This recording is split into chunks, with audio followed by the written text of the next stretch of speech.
So, ayoko talaga. Sabi niya, tutulungan niya ako. Sabi ko, oh, tutulungan mo ako. Bakit? Lawyer ka ba? So, I didn't talk to him. And then, after more than a month, lumabas na yung mga issue na pinalabas ng German na Paul Weiler and ng mga blogs, ganon. Tapos I first found out about being dawit dito sa issue nung tinatawagan na ako ng media nung I think Monday ata yun or Sunday. So, sabi ko, hala, bakit ganon? So, as soon as possible, kumuha na ako ng lawyer. In the wee hours of Tuesday or Monday, tumawag na ako ng lawyer na friend ko. Hindi ko siya binabayaran. Si Attorney Paul Sanggalang na I'm super thankful for. So, nagdesisyon kang magsalita because after a whole month of telling yourself, hindi ako magsasalita, I'll just keep quiet. Ano yung finally nag-udyok sa'yo? I even told my lawyer na, ayoko talaga magsalita. I've moved on from everything. I'm living my life. Ano ang nagbago? Biglang one time, on Thursday, yung isang event ng Men's Magazine na I was supposed to be part of because nag-endorse ako ng contraceptive Nagmo-model ako for this contraceptive brand. Bigla na lang pinull out ako the day before. So, inisip ko, parang I felt harassed. Nagpunta pa rin ako doon on the day. Tapos, sabi ko, I insisted na pinaghirapan ko to, nag-dedicate ako ng time. Ang dami kong ibang projects abroad na tinurn down for this. Tapos, kinausap ako nung mga coordinators doon na talaga daw, kailangan akong i-pull out. And, ilang daan yung babae doon. Ako lang yung kaisa-isang na-pull out. Do you know kung bakit nila pinull out, Amanda? Think about it. Before you answer it, we'll be right back with more Showbiz Central as well as Amanda's story kung anong pagkakaugnay niya talaga sa ilang miyembro ng Philippine Ascals after this. Please stay with us.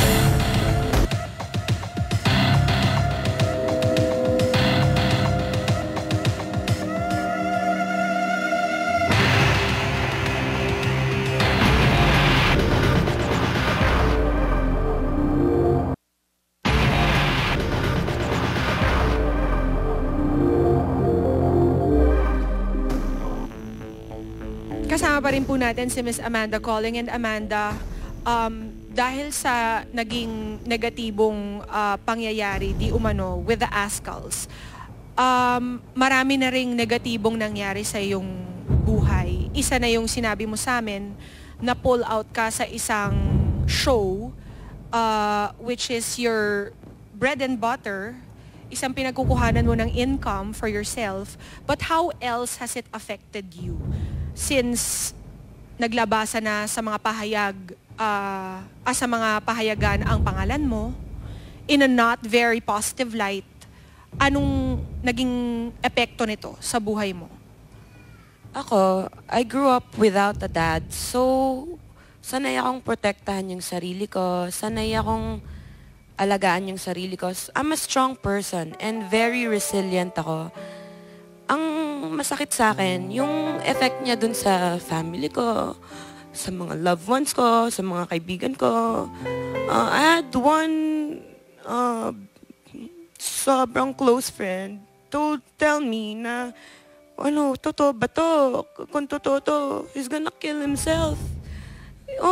So, diba, how do you deal with that? So, I just dealt with him, sa kung paanong paraan kong kaya.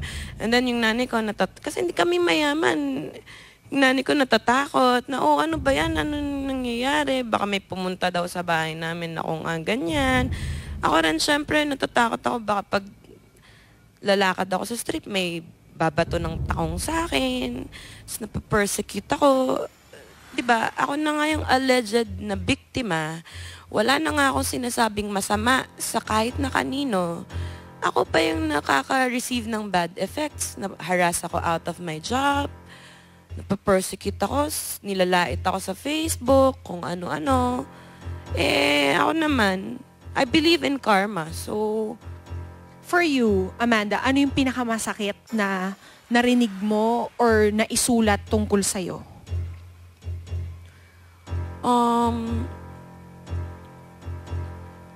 Pinakamasakit na, mga hindi lang daw ako binayaran ng ASCAL, kaya daw nagre-reklamo, yung mga ganon. Prostitute, yung mga ganon-ganon. How does that make you feel? I understand them. Kasi naiintindihan ko lang kahit sino eh. I'm keeping an understanding and loving and compassionate and forgiving na heart. And I forgive them. Amanda, we're going to have to ask you this. Of course, napakasikat ng mga ASCALs ngayon. Any woman can just come forward and say na and try to sell the same story. Pero ikaw ba? Ano ba talaga ang naging ugnayan mo with these guys? How close were you to them? Si Neil and Simon, I met them in 2009 pa. Hindi pa sila sikat, hindi pa pinakilala sila sa akin ng friend ko na futsal player. Tapos si Ton, nakikita ko na siya sa gimikan before, hindi ko alam na ASCAL siya. Tapos si Sabio, once ko pa lang siya nakita ever nung mga bandang June. And can you consider them your friends? Are you close? Si Simon, we used to send each other messages. He used to ask me to meet with them sa gimikan. Itong isyong ito ay lumabas nang dahil sa isang blog ng isang former football consultant ng ASCALs. His name is Paul Weiler. And in it, sabi ni Paul, meron daw isang babaeng nasangkot sa isang act of sex violence. Ikaw bang babaeng ito?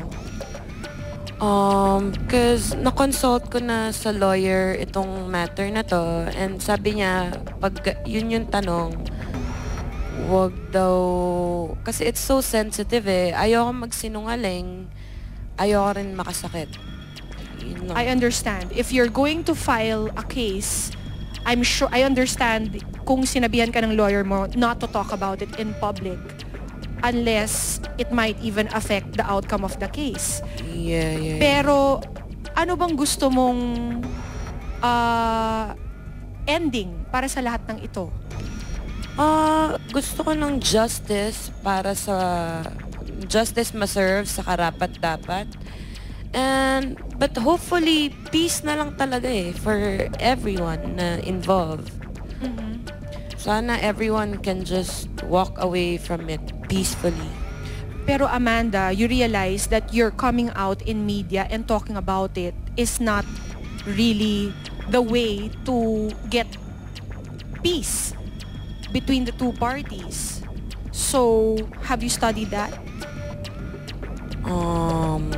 No, hindi ko siya na-study. But, I always ask my lawyer, pag may mga steps akong ginagawa, kinoconsult ko siya sa lawyer ko, okay lang ba ganito, okay lang ba ganyan. Sinasabi niya sa akin pag okay, sinasabi niya pag hindi. Ano sa tingin mo magiging positive result sa paglalantad mo sa publiko about this? Positive results? Kasi by coming out and telling your story, maraming fans ng ASCALs ang magagalit sa'yo. Maybe even the whole country, because right now they're putting their support on the football team so they can win. But for you, what is the benefit? Ako, I have high regards for the team na ASCALs bilang nagbibigay sila ng karangalan sa bansa natin. Pero, kaya lang ako nag-come out dahil I felt harassed. I didn't want to come out to talk about the issue directly or to talk about the main issue. So, kanina nga, nagdadalawang isip na ako if I should still come here.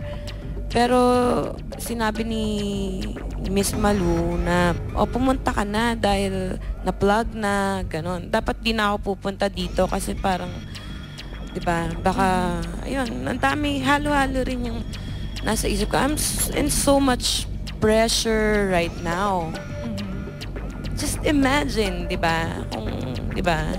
Ano masasabi mo about people who think you're doing this just to get famous? Unang-una, hindi ako yung nagpalabas ng issue. 'Di ba? Ang tagal na akong gustong pagsalitain tungkol diyan. Hindi ako nagsasalita. I only came out dahil nga gusto kong ma-voice out. Paano? Porket hindi ako kilala, hindi ko pwedeng i-voice out na naharas ako out of my job. And that job is my bread and butter. Dun, yun nagpapakain sa pamilya ko. Nakapag-usap na ba kayo ng mga ilang miyembro ng ASCALS na ito since the incident happened or since the No. time that you got harassed? Did you try to contact them after? No. Ay, hindi ko pa sila nakakausap since 1 month ago. I last saw them 1 month ago and hindi ko pa sila uli nakausap or nakita since more than 1 month ago. I think another question that I wanted to have you answer is the fact na parang these guys are so sought after by so many women right now. I think some people are saying if they wanted their choice of girls, they could have it. And here you are saying that something quite different from that. Ano masasabi mo tungkol dyan? Paano? Na parang ikaw pa yung umaayaw or ikaw pa yung nagrereklamo when they could have their choice of girls if they wanted. Just because may ganong notion, hindi naman ibig sabihin nun, kunyari, meron silang gustong sobrang pangit na babae. Kung gusto nila yun 'di ba? Anong magagawa nyo, 'di ba? Ano na lang, Amanda, ang mensahe mo since once upon a time, these guys were your friends? Still, I have high regards for the Team ASCALS and sana manalo kayo against Quaid and sana bring more glory to the country and sana For yourself, anong gusto mong sabihin sa kanila for you? sabihin ko sa kanila from me. Para sa'yo, gusto mo ba silang mag-apologize for something? Cause that's still medyo directly sa issue. So, natatakot din ako mag-comment dyan. So, yung comment ko regarding that issue, mag-i-issue yung lawyer ko tomorrow. I wanna make an official statement now, but my lawyer, Attorney Paul Sanggalang, is in a pre-scheduled vacation in Dumaguete right now. So, tomorrow daw, we will issue one. Okay.